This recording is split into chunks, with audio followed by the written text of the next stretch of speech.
இந்திய மற்றும் தென்னாப்பிரிக்க அணிகளுக்கு இடையிலான முதலாவது ஒருநாள் போட்டி ராஞ்சியில் இடம்பெற்ற போது விராட் கோலி தன்னுடைய 52வது சதத்தை அடித்ததோடு மாத்திரமல்லாமல் சர்வதேச கிரிக்கெட்டில் மொத்தமாக 70வது பிளேயர் ஆஃப் தி மேட்ச் ஆட்ட நாயகன் விருதையும் விராட் கோலி தனதாக்கினார். விராட் கோலியை பொறுத்தவரையில் சச்சின் டெண்டுல்கர் 76 ஆட்ட நாயகன் விருதுகளை வென்றிருக்கின்ற போது விராட் கோலி 70வது ஆட்ட நாயகன் விருதை தனதாக்கி இருக்கின்றமை குறிப்பிடத்தக்கது.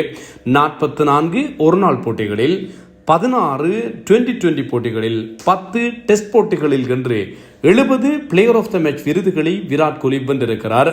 Sachin Tendulkar 76 player of the match விருதுகளை வென்றிருக்கிறார் என்பதும் கவனிக்கத்தக்கது.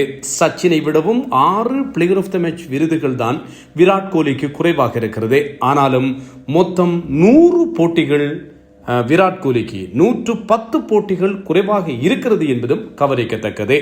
664 சர்வதேச ஆட்டங்களில் 76 ஆட்டநாயகன் விருதுகள் சச்சினுக்கு, 554 சர்வதேச ஆட்டங்களில் 70 ஆட்ட நாயகன் விருதுகள் விராட் கோலிக்கு கிடைத்திருக்கின்றவை குறிப்பிடத்தக்கது.